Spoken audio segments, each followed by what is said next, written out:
बिस्मिल्लाहिर्रहमानिर्रहीम अल्हम्दुलिल्लाहि रब्बिल आलमीन व सल्लल्लाहु अला मुहम्मदिन व आलिहि अत्तय्यबीन अत्ताहिरीन अल मासूमीन व लअनतुद दाइमु अला अदाइहिम अजमईन मिनल आन इला क़ियाम यौमिद्दीन। हमारी गुफ्तगू वरासत के या इर्स के अहकाम में शुरू हुई थी और पिछली मरतबा आपकी खिदमत में कुछ तमहीदी बातें बयान की और ये बयान किया कि मूजिबात इर्स क्या क्या हैं, नसब है और सबब है, नसब में क्या क्या शामिल है, सबब में क्या क्या शामिल है, फिर नसब की जो 3 कैटेगरीज़ हैं उनका कायदा कानून, और आखिर में जो एक बात आई थी वो ये आई थी कि बाज़ औक़ात किसी को फ़रीज़तन दिया जाता है, बाज़ औक़ात क़राबतन दिया जाता है। यानी फ़रीज़ा उस हिस्से को कहते हैं कि जिसका तज़किरा कुरान में मौजूद हो और कुरान ने बयान किया हो, उसको फ़राइज़ से ताबीर किया जाता है। और कुछ का तज़किरा ये पता है कि रिश्तेदारी की बिना पर मिलेंगे, लेकिन एक फ़ॉर्मूले के तहत उसको फिर तय किया जाता है कि क्या होगा क्या नहीं होगा, तो उस एतबार से उसको क़राबतन कहा जाता है, दिया जाएगा। अच्छा, फिर बाज़ औक़ात ये होता है कि जो बच गया है वो वापस उन्हीं अफराद को कि जो उस तबक़े के अफराद हैं उन पर रद्द किया जाता है, पलटाया जाता है, यानी पलट के वापस उन्हीं को मिल जाता है। तो इसको कहा जाता है कि रद्द हुआ है उन पर, यानी रद्दन उनको मिलेगा।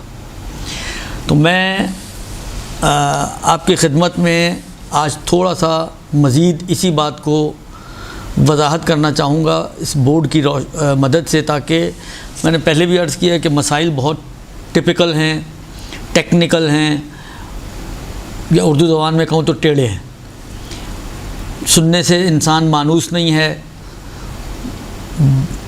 इसलिए मैं बाज़ ये टेक्निकल अल्फाज भी इस्तेमाल कर रहा हूँ कि जो शख्स भी या जो कोई भी बाद में कोई ऐसी किताब पढ़े, फ़िक़्ह किताब, और उसमें ये लफ्ज़ इस्तेमाल हो तो वो आशना हो, उसके लिए उसको पता हो कि इस लफ्ज़ का मतलब क्या है। तो इस वजह से मैं अच्छा देखें, ये भी मुझे एहसास है कि ये बातें बहुत सारे लोग जो सुनेंगे तो वो एक कान से सुनेंगे, जब सुनने के बाद फ़ारिग होंगे वो शायद मुमकिन है फ़ौरी तौर पे ना सही, लेकिन 2-4 दिनों में ये सारी बातें वो भूल जाते हैं। लेकिन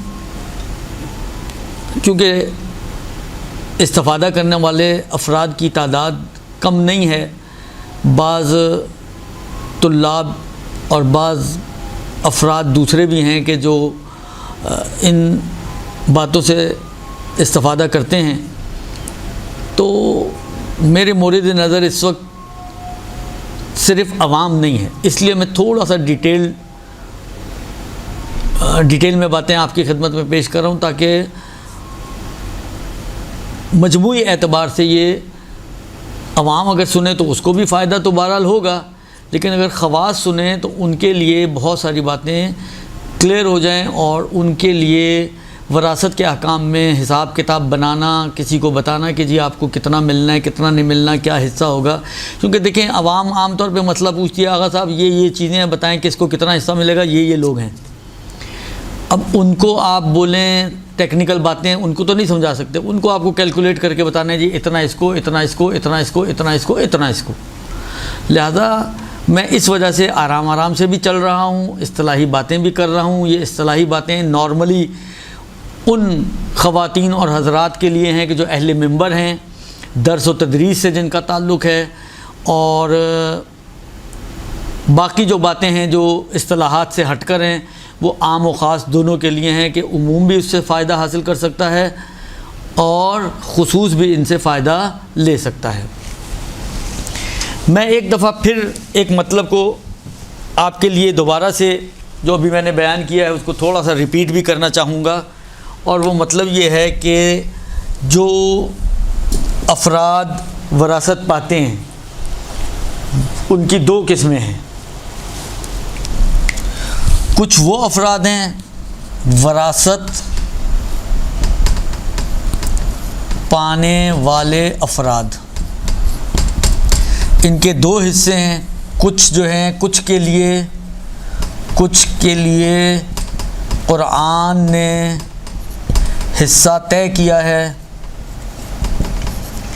इसको फ़राइज़ कहते हैं,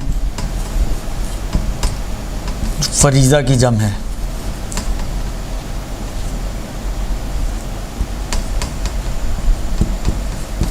जमा है। और कुछ को तय नहीं किया, बल्कि फॉर्मूला के तहत क़राबत दारी की बिना पर हिस्सा मिलता है। ठीक है।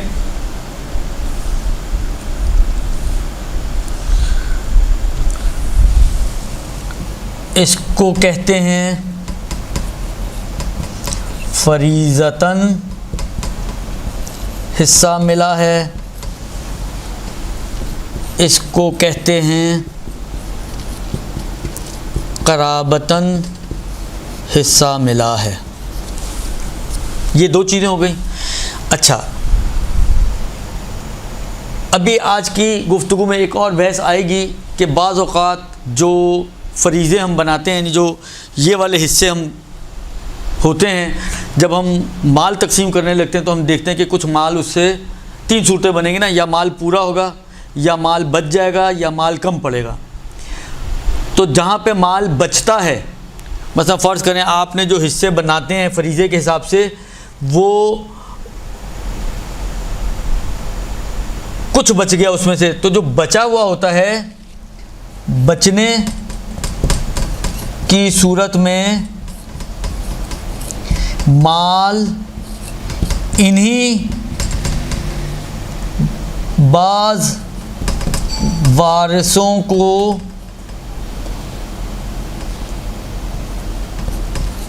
पलटाया जाता है। इसको कहते हैं रद्दन। रद्दन इनको मिला है। मसलन मुतवफ़्फ़ा की एक ही बेटी हो तो इसका फरीज़ा निस्फ़ है, बाकी निस्फ़ भी इसको मिलेगा जिसको रद्द कहा जाता है।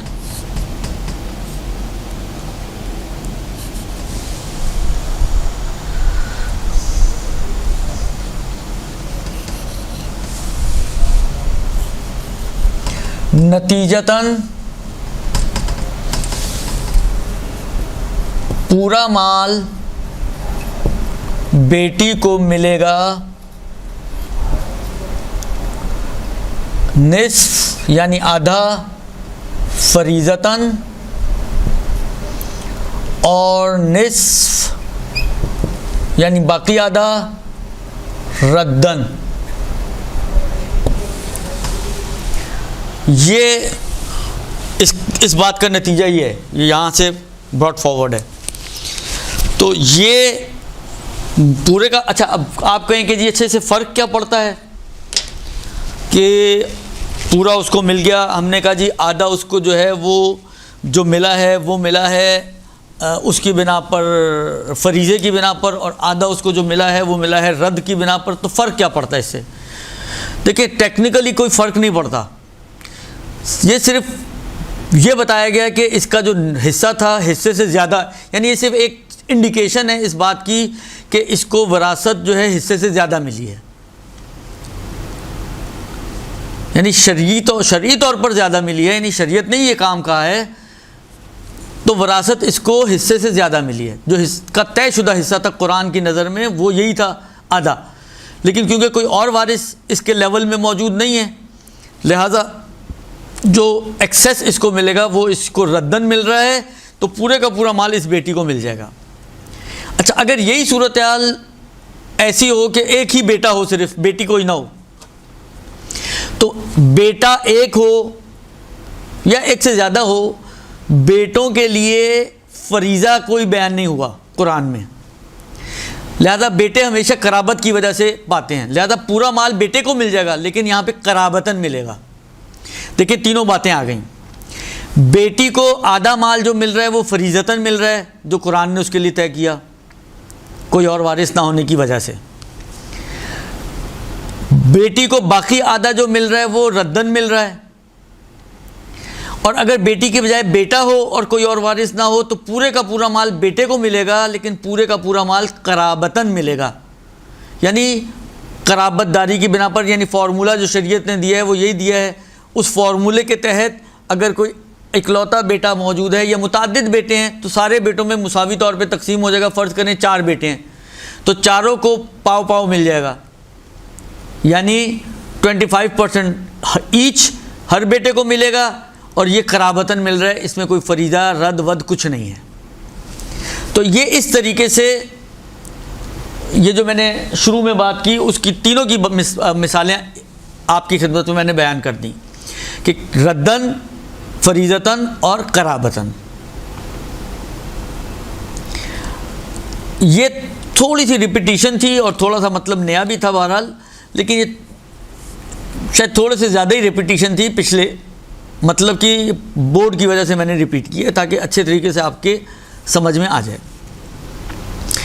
अच्छा, इसके बाद आज की जो गुफ्तगू है उसमें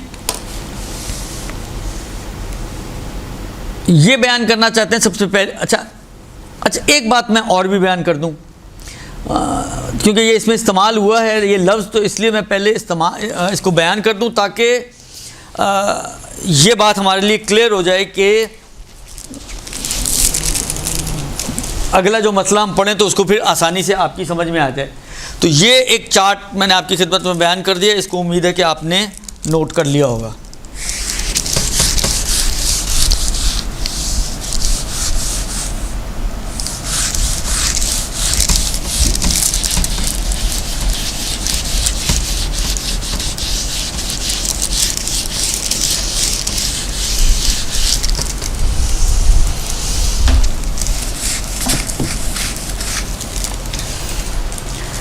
देखें,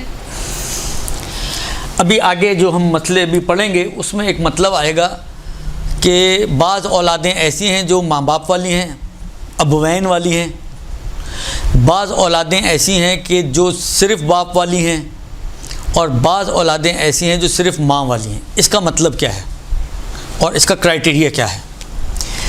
देखें, फ़र्ज़ करें कि 2 मर्द और औरतों को आप तसव्वुर करें।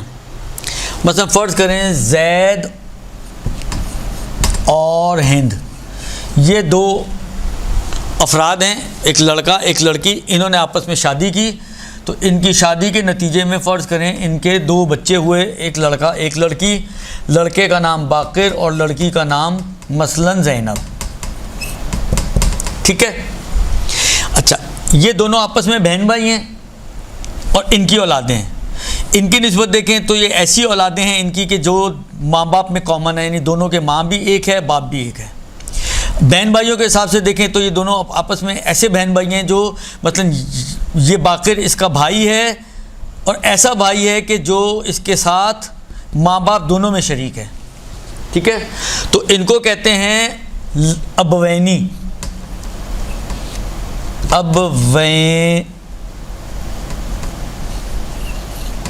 अबवैनी, दोनों माँ बाप में कॉमन। ठीक है।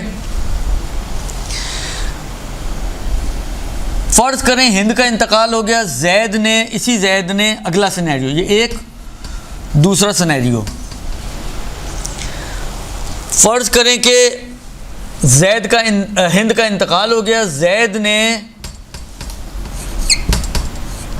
जैद ने एक और शादी की और अब शादी की जैद ने, फ़र्ज़ करें, खालिदा के साथ। देखें, इस शादी के नतीजे में फिर 2 बच्चे हुए, एक लड़का एक लड़की। लड़के का नाम फ़र्ज़ करें जाफ़र और लड़की का नाम फ़र्ज़ करें सकीना। ये इनकी निस्बत अगर आप देखें, इनकी निस्बत जैद और खालिदा की निस्बत, तो ये माँ बाप वाले हैं, दोनों माँ बाप में कॉमन है। लेकिन अगर इनको इनके साथ देखें तो ये बहन भाइयों के हिसाब से, देखिए ये आपस में बहन भाई है ना, आखिर बाप दोनों का एक ही है। लेकिन ये बहन भाई ऐसे हैं कि जो सिर्फ बाप में कॉमन है, यानी इन बहन भाइयों में और इन बहन भाइयों में माँ कॉमन नहीं है, सिर्फ बाप कॉमन है, सिर्फ बाप कॉमन है। तो इनको कहा जाएगा लिल अबे अरबी में, यानी ये बाप वाले बहन भाई हैं आपस में।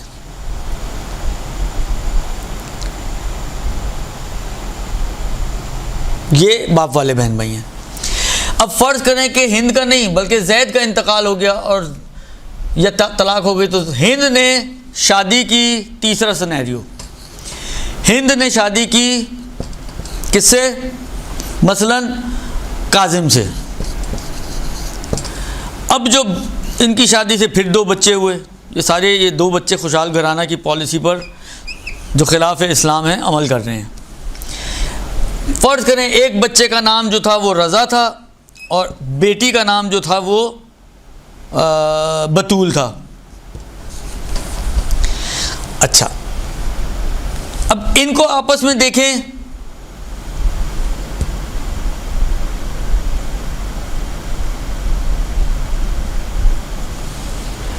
सॉरी,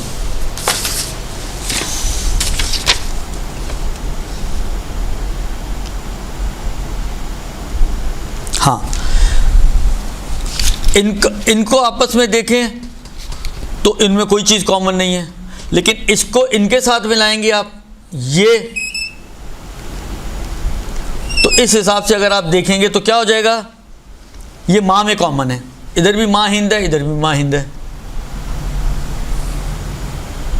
ये माँ में कॉमन हो जाएंगे। तो ये कहलाते हैं लिल उम, सिर्फ माँ वाले बच्चे, सिर्फ माँ वाले बच्चे, माँ बाप वाले, सिर्फ बाप वाले बच्चे और माँ बाप वाले बच्चे। ये अगर आपने अपने जहन में बिठा लिया हो तो अब हम अगले इस मसले को पहले पढ़ते हैं, फिर ज़रूरत पड़ी तो मैं आपको दोबारा बोर्ड पर इंशाल्लाह समझा दूंगा। कहते हैं कि वारिस जो है वो 5 तरह के हैं, वारिस जो हैं वो 5 तरह के हैं। कुछ वारिस वो होते हैं कि जिनको हमेशा फरीज़े ही की बिना पर मिले, यानी उनकी मीरास हमेशा जिस फ़र्ज़ में भी वो आएंगे तो फरीज़तन ही उनको मीरास मिलेगी। जो ज़ौजा है कि अगर औलाद ना हो तो इसको 1/4 मिलता है और अगर औलाद हो तो इसको 1/8 मिलता है, और इस पर कभी भी रद्द नहीं आता, यानी इसको रद्दन कुछ भी नहीं मिलता। यानी अगर फ़र्ज़ करें सिर्फ एक ज़ौजा थी, बे औलाद थे, औलाद कोई नहीं थी, तो ऐसा नहीं है कि पूरे का पूरा, जैसा अभी पिछली मिसाल में मैंने बेटे में मिसाल दी कि पूरे का पूरा बेटे को मिल जाएगा, या बेटी में भी था कि कुछ फरीज़तन और कुछ रद्दन पूरे का पूरा बेटी को मिलेगा। इसमें ऐसा नहीं है। अगर वारिस सिर्फ ज़ौजा हो तो ज़ौजा को जो उसका मुकर्रर करदा हिस्सा है सिर्फ वही मिलता है, औलाद ना होने की सूरत में 1/4 और औलाद होने की सूरत में 1/8। जो बचेगा वो पलटेगा नहीं बल्कि वो आगे के तबके में चला जाएगा, यानी बहन भाइयों की तरफ आगे बढ़ जाएगा। ये हो गई पहली कैटेगरी। बस ज़ौजा ऐसी वारिस है कि जिसको हमेशा फरीज़े के तौर पर ही मिलता है, रद्द इस पर नहीं होता और इसका हिस्सा हमेशा फरीज़तन है। ये एक। दूसरी कैटेगरी वो है कि जिनको हमेशा फरीजे ही के तौर पर मिलता है लेकिन रद्द भी कभी कभी उनको मिलता है, यानी उनको हमेशा फरीज़ा तो मिलता ही मिलता है, यानी जब भी ये आएंगी दरमियान में, ये वाली कैटेगरी आएगी दरमियान में वरासत के अंदर, तो इसको जब भी हिस्सा मिलेगा तो फरीज़तन ही मिलेगा, कराबतन नहीं है इसके लिए। लेकिन बाज़ औक़ात रद्द इसको मिलता है। ऊपर वाले में जो ज़ौजा थी उसमें रद्द कभी नहीं मिलेगा, उसको फरीज़ा मिलेगा, फरीज़े के बाद आगे बढ़ेगा। इसमें यह है कि इसको फरीज़ा अगर फरीज़े से बच जाए तो बसा औक़ात इसको रद्द के तौर पर भी मिलता है। जैसे माँ, कि अगर औलाद हो तो माँ को 1/6 मिलता है, और अगर औलाद ना हो तो माँ को या तो 1/3 मिलेगा अगर हाजिब ना हो, जिसका तज़किरा पिछले हफ्ते आया था। हाजिब यानी इसकी तफसील अलबत्ता भी आनी है, लेकिन हाजिब यानी एक ख़ास मकदार में बहन भाइयों का होना, कि उन बहन भाइयों के होने की वजह से फिर माँ को 1/3 की बजाय 1/6 मिलता है। तो माँ को हमेशा फरीज़ा है उसका, औलाद है तो 1/6, औलाद नहीं है तो 1/3 अगर हाजिब ना हो तो।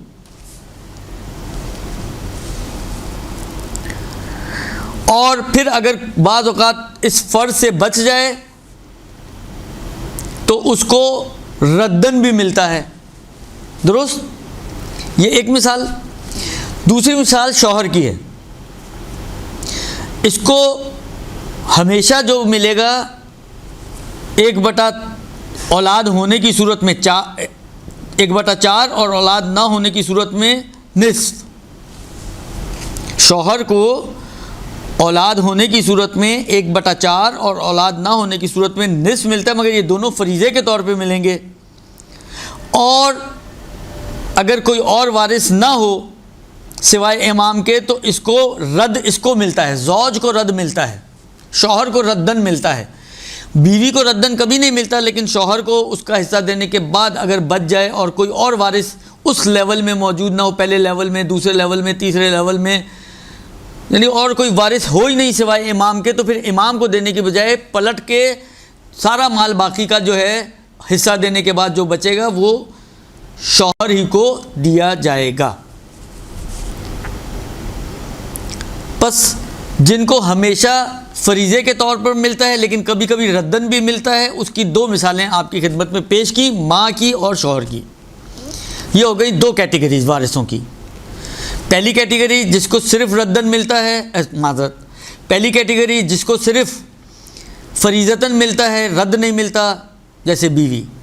दूसरी कैटेगरी जिनको हमेशा फरीज़तन ही मिलता है लेकिन रद्द भी होता है बाज़ सूरतों में, जैसे माँ और शौहर। तीसरी कैटेगरी कि जिनको कभी तो फरीज़तन मिलता है लेकिन कभी कराबतन मिलता है। बाज़ सूरतों में उनके लिए खुदा ने हिस्सा मुअय्यन किया है, लेकिन बाज़ सूरतों में हिस्सा मुअय्यन नहीं किया तो फार्मूले के तहत कराबतन उनको दिया जाता है। जैसे बाप, कि अगर बाप के अलावा औलाद भी मौजूद हो वारिसों में तो बाप को फरीज़तन दिया जाएगा 1/6, और औलाद न होने की सूरत में फिर बाप को कराबतन दिया जाता है। ये एक मिसाल। दूसरी मिसाल, एक बेटी या चंद बेटियां हों तो अगर बेटा भी मौजूद हो, यानी बेटियों के अलावा बेटा भी हो, तो बेटियों को कराबतन हिस्सा मिलेगा, और अगर बेटा ना हो तो बेटियों को फरीज़तन हिस्सा मिलेगा।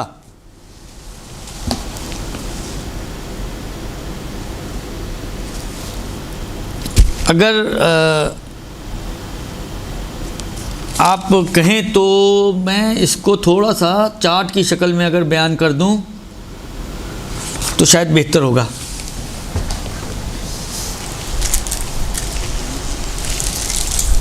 ये तो आपने मेरा ख्याल में देख लिया, ठीक है।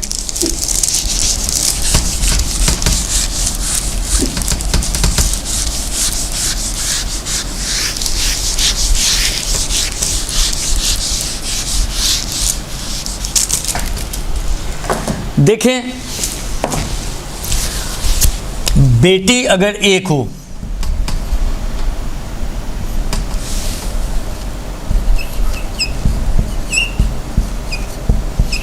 तो फरीज़ा इसका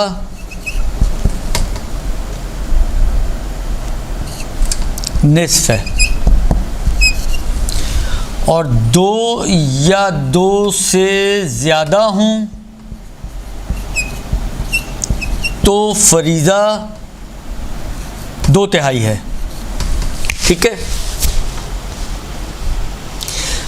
बेटी इकलौती हो तो मैंने पहली कैटेगरी में भी आया, बेटी अगर इकलौती हो तो आधा उसको मिलेगा फरीज़े के तौर पे, और बाकी आधा कोई और वारिस ना होने की सूरत में बाकी आधा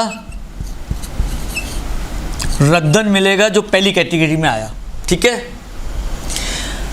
इसी तरीके से बेटियों का भी है कि अगर कोई और वारिस ना हो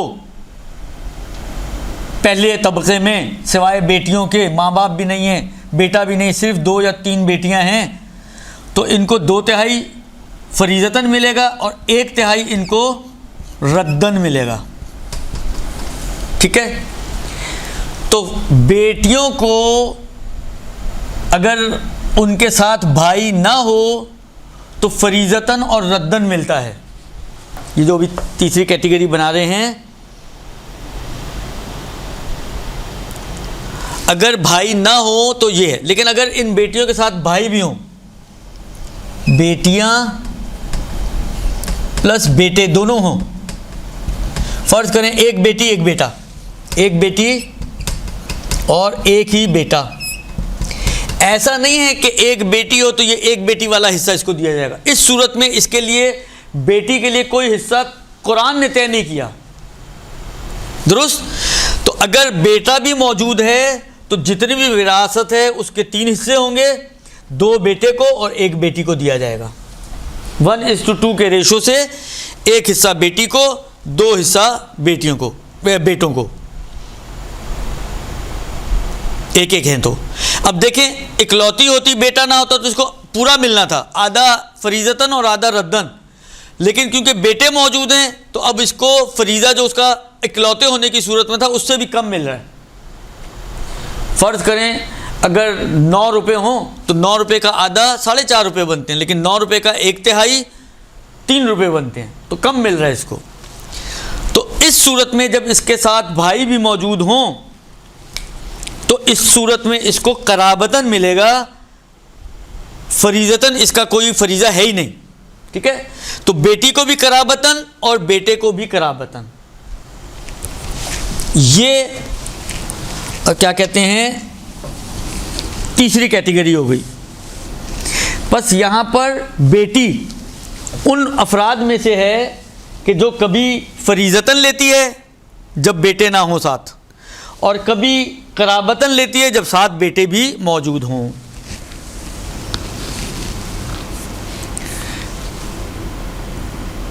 अब बेटी एक हो या बेटी एक से ज़्यादा हो, दोनों का कायदा यही है। अगर मुतादिद बेटियां हैं बेटों के बगैर तो उनको फरीज़तन मिल रहा है, और अगर मुतादिद बेटियां हैं बेटों के साथ तो उनको कराबतन मिलेगा। फ़र्ज़ करें एक बेटा 2 बेटियां, तो 4 हिस्से किए जाएंगे विरासत के, 1-1 हिस्सा बेटी को और 2 हिस्से बेटे को। यहाँ पर जो बेटी को हिस्सा मिल रहा है ये फरीज़ा नहीं है उसके लिए, क्योंकि ये कुरान में नहीं तय हुआ। ये फार्मूले के तहत हमने कि लड़के को लड़की से डबल मिलता है, तो उस हिस्से के तहत हमने तकसीम किया है। नतीजतन बेटी को 1-1 हिस्सा, बेटे को 2 हिस्से, तो ये कराबतन इसको दिया जा रहा है।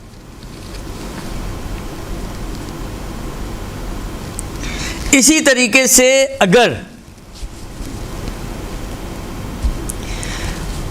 माँ बाप या सिर्फ बाप वाली बहन भाई हूँ, माँ बाप वाले, वो जो इससे पहले वाले चार्ट में मैंने समझाया है, कि जिनके माँ बाप कॉमन हो, या सिर्फ बाप वाले के जो सिर्फ बाप में कॉमन हो। ये अगर बहन भाई हैं, एक या एक से ज़्यादा बहन भाई, सॉरी बहनें, माजरत, भाई नहीं बहनें, तो इस सूरत में इनको भी अगर भाई है तो कराबतन मिलेगा और भाई नहीं है तो फरीजतन मिलेगा। अब इनका फरीजा क्या बनता है ये आगे जाके बयान करेंगे। और अगर भाई भी हों और बहनें भी हों जो माँ वाले हों,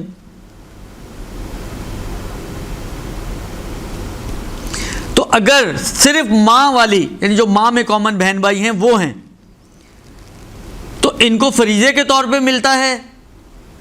अगर माँ वाले जद ना हो तो यानी नाना नानी परनाना परनानी, ये ऊपर की जो अजदाद हैं जिनका ताल्लुक माँ से बनता है, माँ की साइड के अगर अजदाद ना हो तो सिर्फ माँ वाली औलादों को फरीजतन मिलेगा और अगर अजदाद हो तो फिर इनको कराबतन मिलेगा। अब ये कितना कितना मिलेगा ये बाद का मरहला है और बाद में बयान किया जाएगा। ये हो गई हमारे पास 3 कैटेगरीज। चौथी कैटेगरी ये उन लोगों की है कि जिनको सिर्फ और सिर्फ कराबतन ही मिलता है, उनके लिए कोई फरीज़ा कुरान में तय नहीं हुआ, जैसे बेटा या माँ बाप या भाई, माँ बाप या सिर्फ बाप वाले बहन भाई, जद दादा दादी नाना नानी, आमाम यानी चचा फूफी, अखवाल यानी मामू खाला वगैरह, इन सब को जो हिस्सा है कोई इनका हिस्सा तय नहीं हुआ है कुरान में, इनको हमेशा कराबतन मिलता है। मिसाल मतलब फ़र्ज़ करें एक शख्स का इंतकाल हुआ, उसके 2 भाई और 2 बहनें ही हैं फ़कत। पहले तबके में ना माँ बाप हैं ना औलादें हैं ना बीवी है, बीवी का भी फ़र्ज़ करें या शादी नहीं हुई थी या इंतकाल हो चुका है। तो अब जब ये मरा है तो मरते वक्त इसके सिर्फ 2 भाई और 2 बहनें मौजूद हैं, सगे बहन भाई, अभी हम मिसाल बनाते हैं। तो इनके लिए कोई फरीज़ा तय नहीं हुआ। इनका कायदा वही है कि जितने भी लोग हैं मर्दों को औरतों से दुगना मिलेगा, लिहाजा उस हिसाब से इनके हिस्से बन जाएंगे। मतलब फ़र्ज़ करें 10 लाख रुपए छोड़कर मरा है तो 10 लाख छोड़ने की सूरत में हमने फ़र्ज़ ये किया है कि इसके 2 भाई और 2 बहनें हैं, तो 2 भाइयों को डबल मिलेगा, तो 2 के हो गए 4 और 2 बहनें यानी +2, तो 6 हिस्से, यानी 10 लाख के 6 हिस्से किए जाएंगे। 1,66,666 रुपये 66 पैसे एक बहन को मिलेगा। एक बहन को 1,66,666 रुपये 66 पैसे, दूसरी बहन को 1,66,666 रुपये 66 पैसे, और इसका डबल यानी 3,33,333 रुपये 33 पैसे एक भाई को मिलेगा। तो दोनों भाइयों को 3,33,333 रुपये 33 पैसे और एक बहन को 1,66,666 रुपये 66 पैसे। ये इस तरह से इनकी विरासत तक़सीम होगी। ये हो गया चौथा ग्रुप, यानी चौथा कैटेगरी वारिसों की कि जिनको सिर्फ कराबतन ही मिलता है हमेशा। फ़र्ज़ करें एक ही भाई है, पूरे का पूरा माल उसको मिल जाएगा कराबतन, कोई फरीज़ा उसके लिए नहीं है। 5वीं कैटेगरी कहते हैं कि बाज़ वो अफराद हैं कि जिनको कभी कराबतन मिलता है और कभी फरीज़तन मिलता है। सॉरी मादती तो बयान हो चुकी है। 5वीं कैटेगरी उन अफराद की है कि जिनको न कराबतन मिलता है न फरीज़तन मिलता है, बल्कि उनको विला की वजह से मिलता है, जो पहले इब्तिदा में बयान किया था। जैसे विला-ए इत्क़ था तो उसको इस विला की वजह से मिल रहा है, या विला-ए ज़मानुल जरीरा था तो उसको इस विला-ए ज़मानुल जरीरा की वजह से मिल रहा है, या विला-ए इमामत था तो उसको उस विला-ए इमामत की वजह से मिल रहा है। कोई रिश्तेदारी आपस में नहीं है, कोई नसब नहीं, कोई सबब नहीं, माज़रत सबब में मुराद ज़ौजियत वाला सबब नहीं, लेकिन सबब का ये वाला हिस्सा जो विला है इसकी वजह से उसको विरासत मिलती है। कि जो 3 कैटेगरीज हैं, विलाए इत्क़ की बिना पर मिले, विलाए ज़मानुल जरीरा की बिना पर मिले, या विलाए इमामत की वजह से मिले कि अल इमाम वारिसुन लिमन ला वारिसा लहू। तो ये 5 कैटेगरीज हमारे पास बनती हैं कि इन 5 कैटेगरीज में इन लोगों को कुछ ना कुछ दिया जाएगा, जो भी इनकी विरासत के हिसाब से कायदा बनेगा। ये हो गया आज का अहम मसला और एक बड़ा मसला कि जो आपकी खिदमत में बयान कर दिया।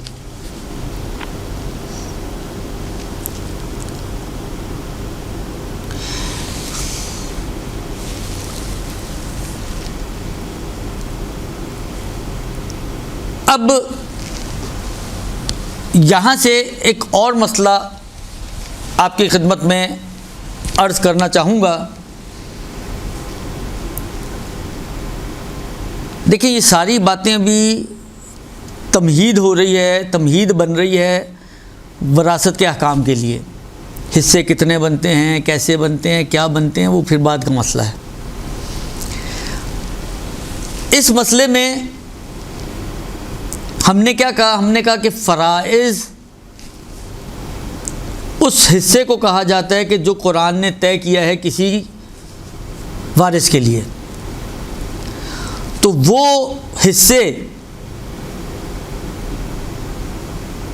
कि जिसको कुरान ने किसी वारिस के लिए मुकर्रर किए हैं, उनकी 6 किस्में हैं। हिस्सों की 6 किस्में हैं और साहिबान हिस्सा वो 13 अफराद बनेंगे। 6 किस्में हिस्सों की कैसे बनती हैं? कहीं पे निस्फ़ है, निस्फ़ यानी आधा, कहीं पर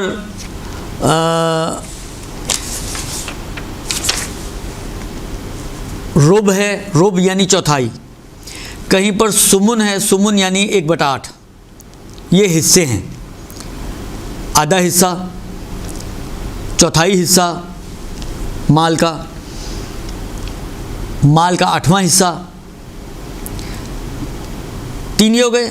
इसी तरीके से 2/3, बाज़ कैटेगरीज़ में 2/3 है, 1/3 है और 1/6 है।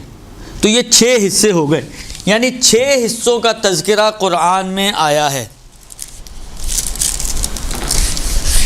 इन 6 हिस्सों के हकदार वो 13 बनते हैं।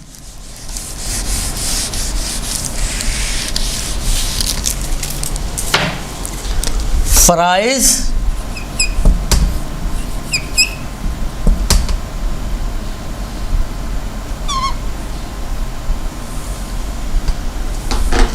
यानी वो हिस्से जिनका तज़किरा कुरान में है, उनको कहते हैं हम फ़राइज़। ये फ़राइज़ जो कुरान में आए हैं, ये 6 हैं। 6 फ़रीज़े कुरान ने बयान किए हैं। 1, 2, 3, 4, 5 और 6।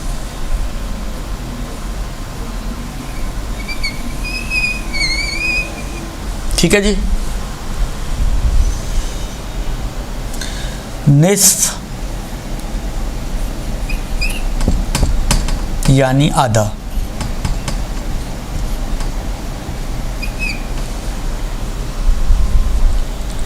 रुब यानी 1/4, चौथाई,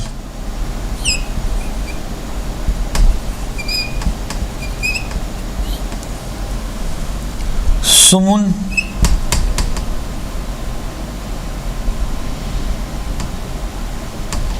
सुमुन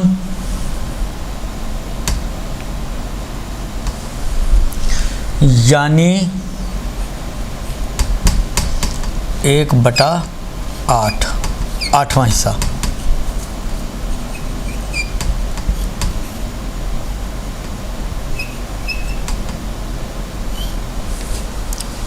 ठीक है जी, ये कितने हिस्से बन गए? 3 हिस्से ये बन गए। इसी तरह से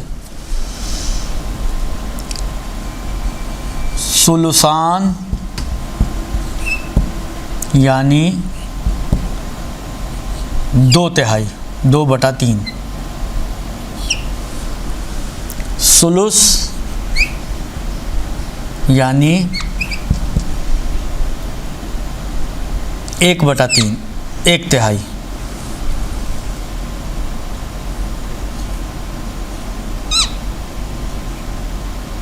दो तिहाई,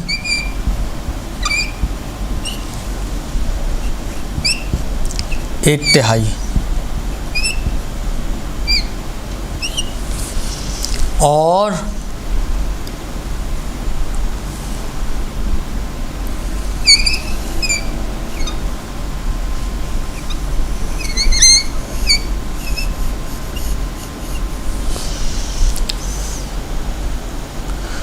ये है सुदुस।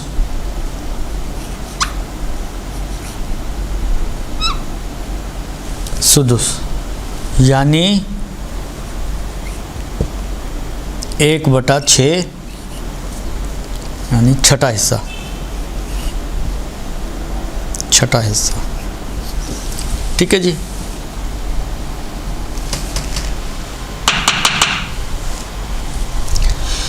ये 6 कैटेगरीज यानी 6 हिस्सों का तज़किरा आया है। निस्फ़ का आया है, रुब का आया है, सुमुन का आया है, सुलुसान का आया है, सुलुस का आया है और सुदुस का आया है।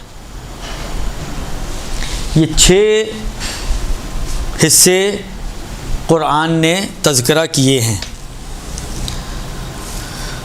अगर हम देखें, अब मुझे अर्ज़ करूं आपकी खिदमत में कि पहले इस बात का ख़्याल नहीं आया कि मैं ज़रा आपके लिए उन आयतों को भी अगर कोट कर देता जहां पर इसका तज़किरा आया है, तो मैं पहले आयतों को ज़रा देख कर आता।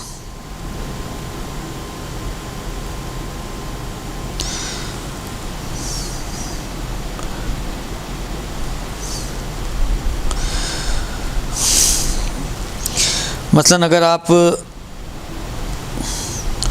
सूरह मुबारक निसा की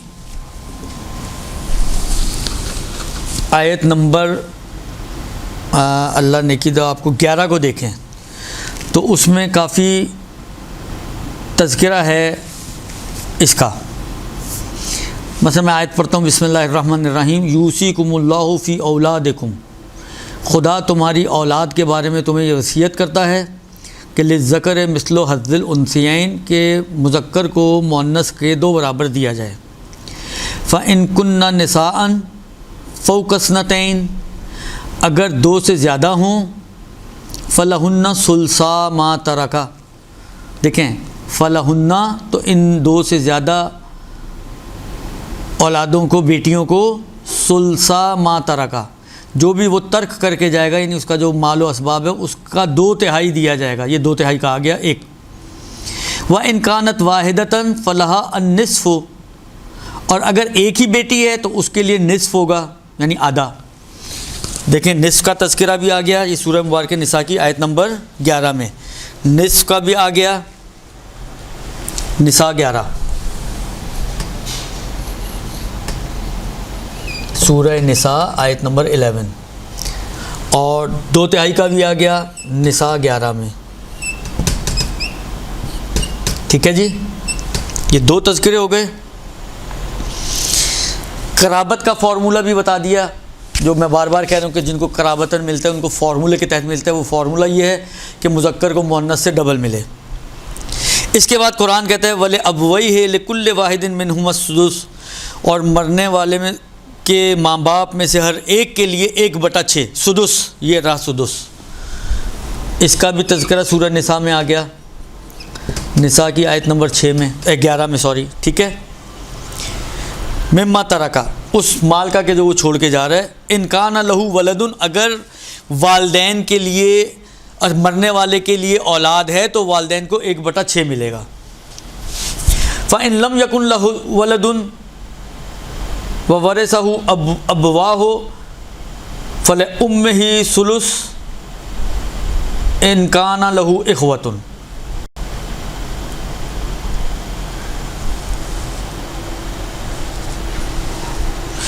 तो यहाँ पर अगर वलद ना हो तो फिर माँ को, और सिर्फ माँ बाप हो तो सिर्फ माँ को जो है 1/3 मिलेगा। अगर हाजिब ना हो तो, औलाद भी ना हो और हाजिब ना हो तो माँ को फिर 1/3 मिलेगा। ये सुलुस का तज़किरा भी आ गया, बेटी में भी आ गया और यहाँ पे भी आ गया। ये भी सूरह निसा में आ गया, आयत नंबर 11 में। ठीक है। और इनकान लहू इख़वतुन, अगर उसके लिए हाजिब है तो फले उम्मे ही अस्सुदुस, तो फिर माँ को 1/6 मिलेगा हाजिब की सूरत में, जो मैंने अभी पहले भी बयान किया है। अलबत्ता ये सारा कुछ बाद वसीयतिन यूसा बिहा, वसीयत निकालने के बाद, और दैनिन, और कर्ज़ा निकालने के बाद जो माल बचेगा ये उसके हिसाब से ये हिस्से बनेंगे।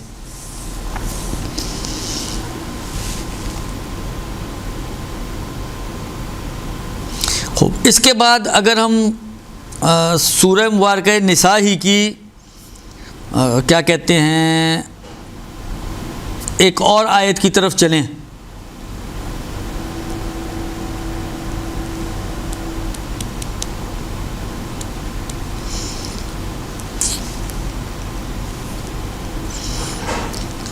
तो सूरह मुबारक निसा की अगर हम एक और आयत की तरफ जाएं तो उसमें परवरदिगार आलम ने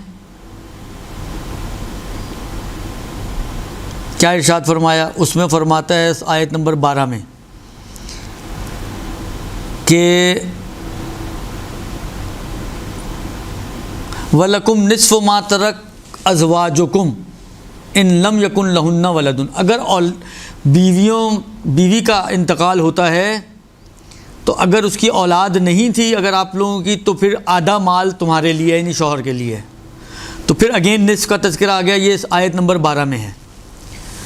और अगर औलाद हो तो फलकुमुर रुबउ मिम्मा तरकना मिन बाद वसियतिन औ दैनिन, तो निस्फ़ का तज़किरा 12 में भी है, आयत सूरह निसा की आयत नंबर 11 में भी है एक शख्स के लिए और 12 में एक दूसरे शख्स के लिए। और अगर औलाद ना हो तो रुब है, ये सूरह निसा की आयत नंबर 12 में आ गया फिर अगेन। ठीक है। इसके बाद फरमाते हैं वलहुन्ना रुब मिम्मा तरकतुम, और अगर शौहर का इंतकाल हो जाए और औलाद ना हो तो रुब मिलेगा बेटी को, बीवी को। ये अगेन सूरह नंबर 12 में आयत नंबर 12 में आई सूरह निसा की। और अगर औलाद ना हो तो सुमुन मिलेगा, इसका तज़किरा भी सूरह निसा की आयत नंबर 12 में आ गया। बस अगर आप गौर करें तो इन 6 की 6 कैटेगरीज़ का सूरह निसा के अंदर निस्फ़ का भी आया, सूरह निसा में रुब का भी आया, सूरह निसा में सुमुन का भी आया, सूरह निसा में 2 सुल्स का भी आया, 1 सुल्स का भी आया और सुदुस का भी आया। इन 2 आयतों के अंदर ये 6 की 6 कैटेगरीज़ का तज़किरा मौजूद है। अच्छा, ये तो हो गए हिस्से कि ये 6 हिस्से कुरान ने बयान किए हैं। कभी किसी को आधा मिलना है, कभी किसी को क्या कहते हैं चौथाई मिलना है, कभी किसी को 8वां हिस्सा मिलना है, कभी किसी को 2/3, कभी किसी को 1/3, कभी किसी को 6वां हिस्सा। अब ये हैं किस किस के लिए? हिस्से तो हैं ये, लेकिन किस किस के लिए हैं ये अब दूसरा सवाल है कि मतलब आधा किस किस को मिलना है। जिस तरह देखें सूरह निसा के अंदर 11वीं आयत में बेटी को बयान किया है और 12वीं आयत में शौहर को बयान किया है। तो आधे के हकदार बन गए 2 अभी तक की बातचीत की रोशनी में। तो दो कैटेगरीज हैं आधे की मुस्तहिक। अगर बेटी इकलौती हो तो बेटा ना होने की सूरत में, और शौहर के लिए औलाद ना होने की सूरत में। तो इसी तरह बाकी जो है मसलन सुलुस जो है वो किस किस को मिल सकता है, अब वो जो अफराद बनते हैं वो बनते हैं 13। 6 हिस्से 13 अफराद के लिए तज़किरा किया है कुरान ने। ठीक है, 6 हिस्सों का तज़किरा किया है कुरान ने और 13 अफराद के लिए तज़किरा किया है। मसला ये है कि मार्कर अगर कोई अच्छा हो ना, 6 अफराद का तज़किरा किया है, 6 हिस्सों का तज़किरा किया है कि ये 6 हिस्से 13 अफराद को जाएंगे। अब वो 13 अफराद कौन कौन है, हम एक एक करके इसको भी ज़रा अगर हम देख लें तो ये मसला भी हमारे लिए आसान और क्लियर हो जाएगा।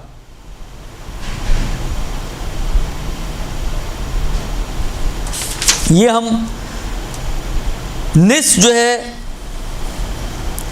किस किस को मिलेगा, अगर हम देखें तो पहला हिस्सा निस्फ का आता है बेटी इकलौती, और कोई और वारिस ना हो।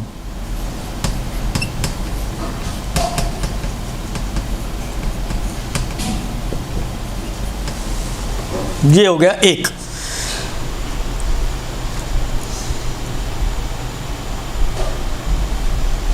इसी तरह दूसरा जिसको निस्फ मिलता है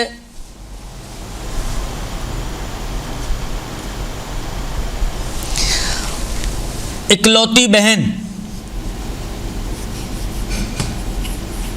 इकलौती बहन जो या माँ बाप में मुश्तरक हो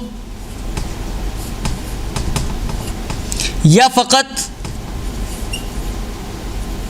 बाप वाली हो, बाप में मुश्तरक हो।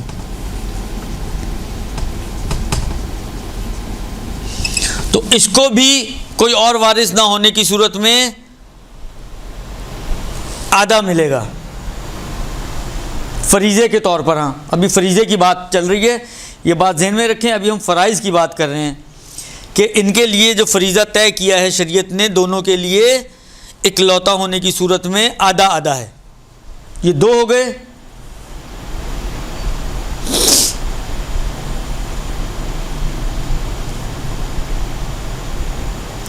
और शौहर के लिए औलाद ना होने की सूरत में तीसरा।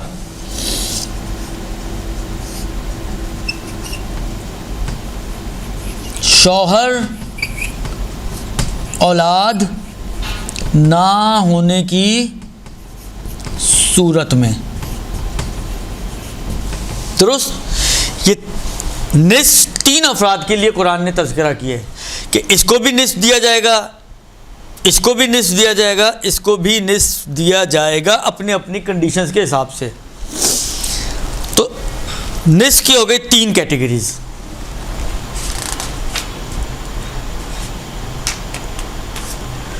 दूसरा है रुब। रुब किस किस के लिए है? कहते हैं कि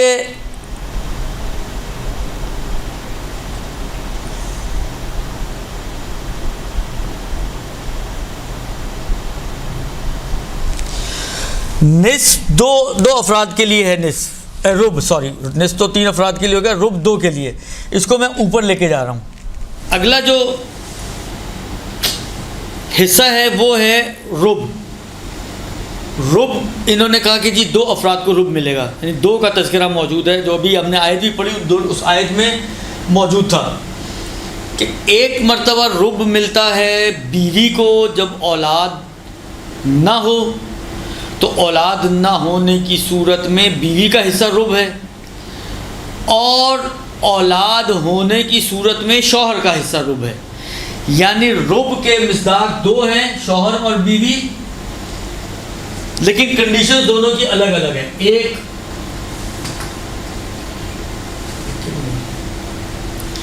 दोनों की कंडीशन अलग अलग है। एक है शौहर और एक है बीवी। शौहर को मिलेगा, एक और लाके दूंगा, शौहर को मिलेगा, शौहर उसको कब रूप मिलेगा? जब औलाद ना हो। और दूसरी है बीवी, उसको कब रुब मिलेगा? जब औलाद हो। सॉरी उल्टा कर दिया। शौहर को मिलेगा जब औलाद हो, और बीवी को मिलेगा रुब जब औलाद ना हो।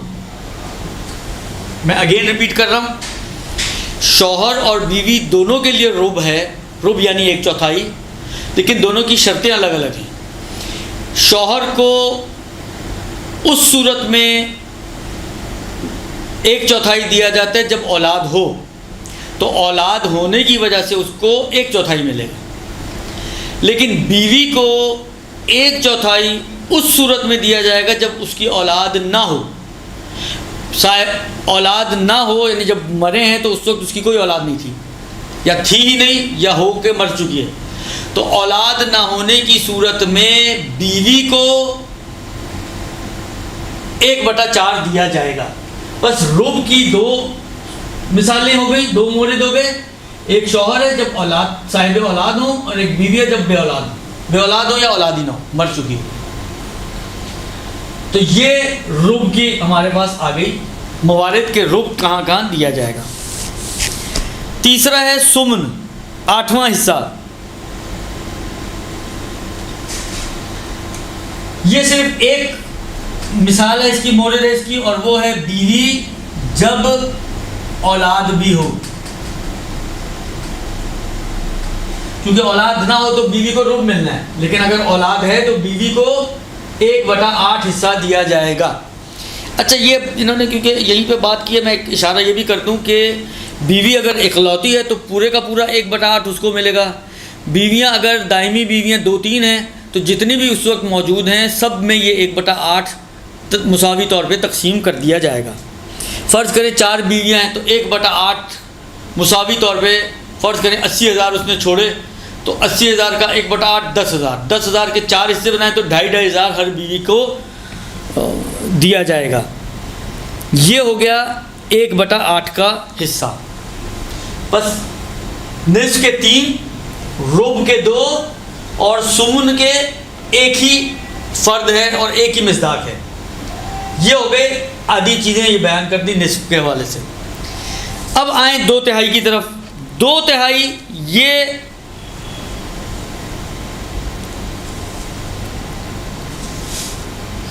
अगर 2/3 की बात करें तो इसके 2 अफराद हैं। इसके 2 अफराद हैं, 1, 2 या ज़्यादा बेटियां जब बेटा ना हो,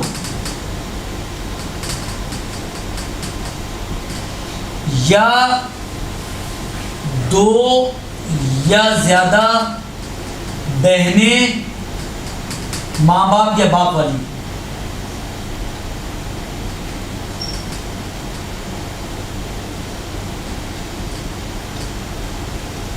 जब भाई ना हो।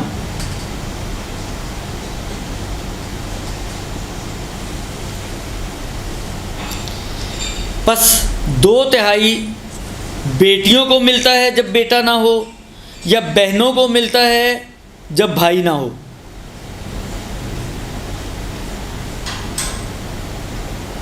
ये हो गया सुदुस का, सुल्सान का, 2 सुल्स का, 2/3 का।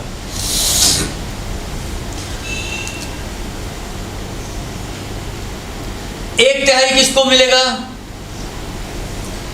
इस 1/3 को मैं अगेन ऊपर लेके जा रहा हूं कि 1/3 किसको मिलेगा? कहते हैं 1/3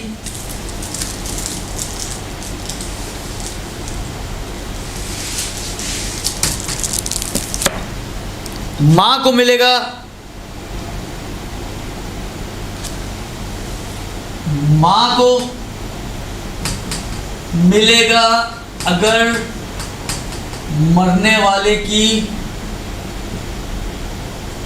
औलाद ना हो और हाजिब भी ना हो। हाजिब का मैंने पहले बताया था ख़ास मकदार में भाई या बहन भाई, कि जिसकी ख़ास मकदार क्या है ये बाद में आएगी। बस 1/3 माँ का हिस्सा है अगर औलाद ना हो और साथ साथ हाजिब भी ना हो, तो माँ को फिर 1/3 मिलता है।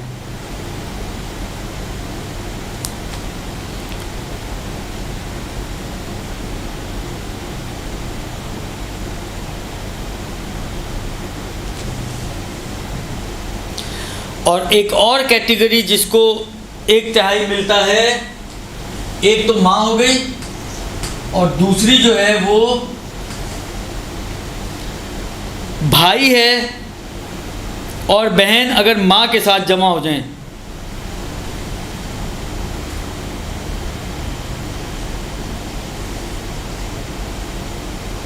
भाई और बहन अगर माँ के साथ जमा हो तो भाई को 1/3 दिया जाएगा।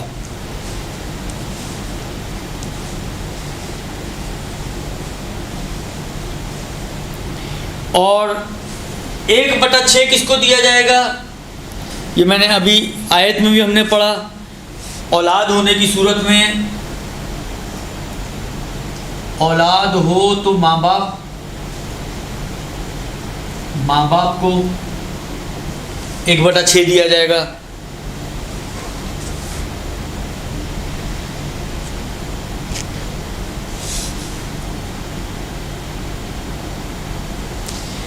या माँ को हाजिब होने की सूरत में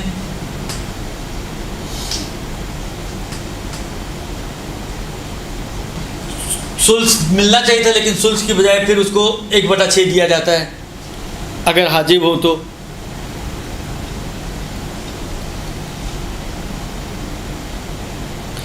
और अगर माँ माजरत के साथ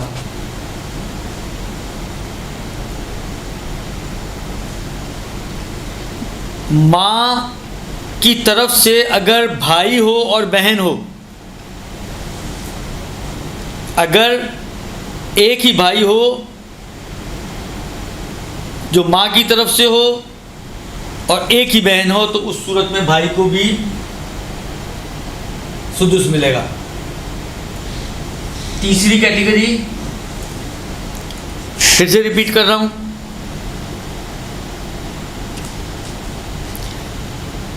एक भाई जो माँ की तरफ से हो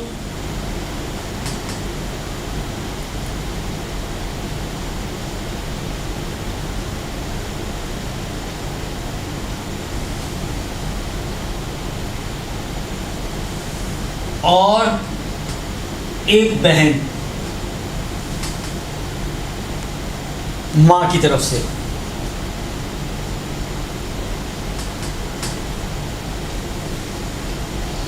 तो यहां पर भी भाई को सुदुस दिया जाएगा। अब आप देखिए, हमने कहा था 13 अफराद मुस्तहिक हैं इन 6 हिस्सों के।